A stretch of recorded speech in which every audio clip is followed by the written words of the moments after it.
All right, so are you ready to dive into some seriously mind-bending stuff today? I am. What are we looking at? We're taking a deep dive into this idea of quantum manifestation. Okay, I've heard that term thrown around. Yeah, it's one of those things, right? But we're going straight to the source. We've got excerpts from a talk by Dr. Joe Dispenza. Oh, wow, Dr. Dispenza. He's the guy who talks about, like, neuroscience and quantum physics, all that stuff, right? Exactly. He blends it all together in a way that makes you think, like, whoa, what if this is real? I've always been fascinated by his work. It's like he's giving you the keys to the universe. And he doesn't hold back with this idea of quantum manifestation, I'll tell you that. Yeah, it's a pretty bold claim, saying we can influence reality itself. Yeah. So how does he back that up? Well, he starts by talking about the quantum realm, which is where things get really weird. Okay, I'm intrigued. So in quantum physics, it's all about energy, frequencies, vibration, like everything is in a constant state of motion. Right, I've heard that. It's kind of like we're all just energy vibrating at different speeds. Exactly. And Dispenza's point is that what we perceive as solid, tangible reality is just a tiny fraction of what's actually going on at this quantum level. So there's way more to the world than meets the eye. Literally. That's what he's saying. Like, we're talking at a whole other level of reality beyond what we can see or touch. Whoa. That's kind of hard to wrap my head around, but go on. He even uses the word hologram to describe it. A hologram, like those 3D images. Yeah, he's suggesting that atoms, the building blocks of everything, they're mostly empty space. It's the energy within those atoms that's creating this illusion of solidity. So reality is kind of like a projection then.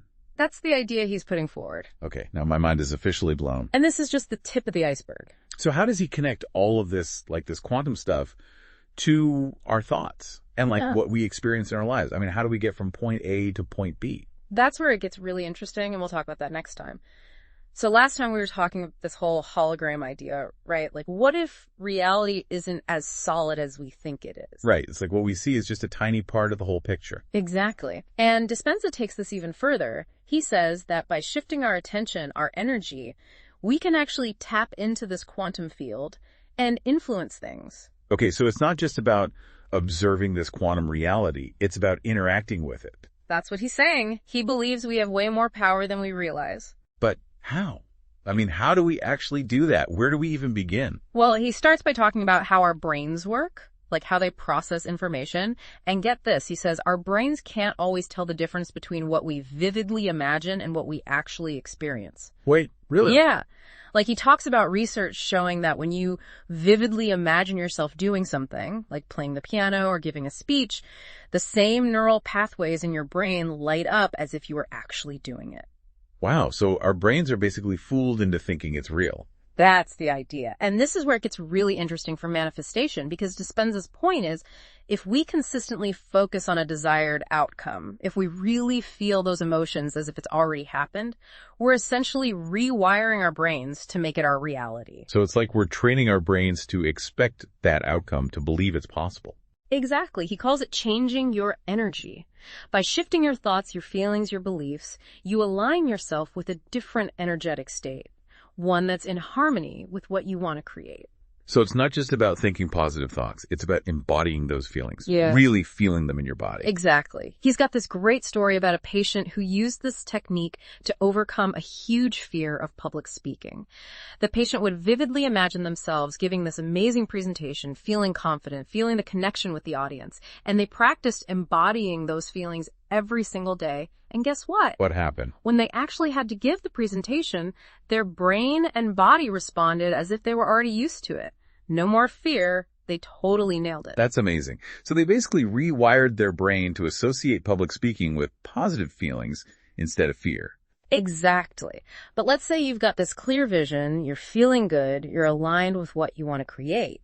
How do you actually bridge that gap between your current reality and the reality you're creating in your mind? Right, because it can't just be about thinking and feeling good. Right.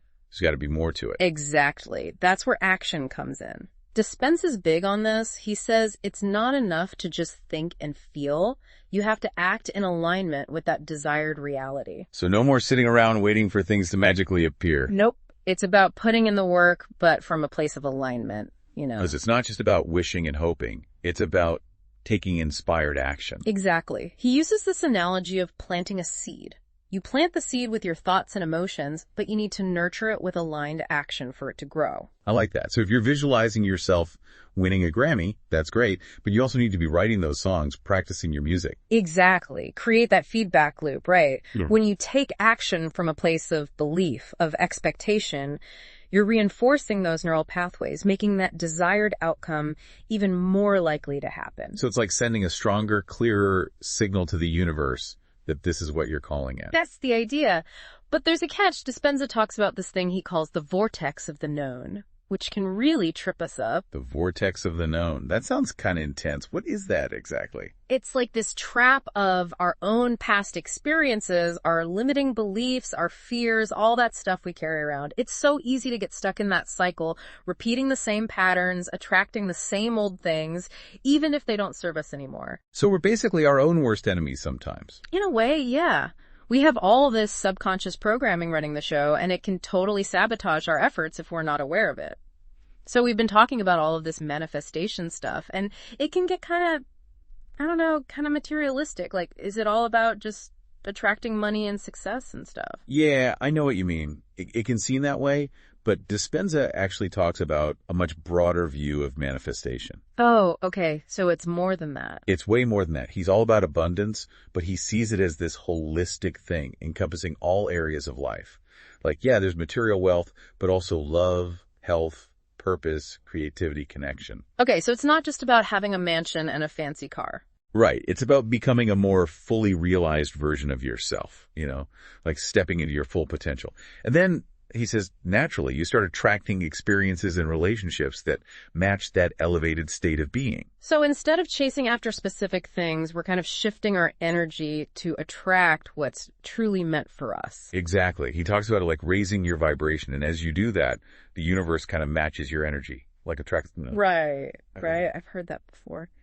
So how do we actually raise our vibration? I mean, where do we even start? Well, he's a big advocate for gratitude.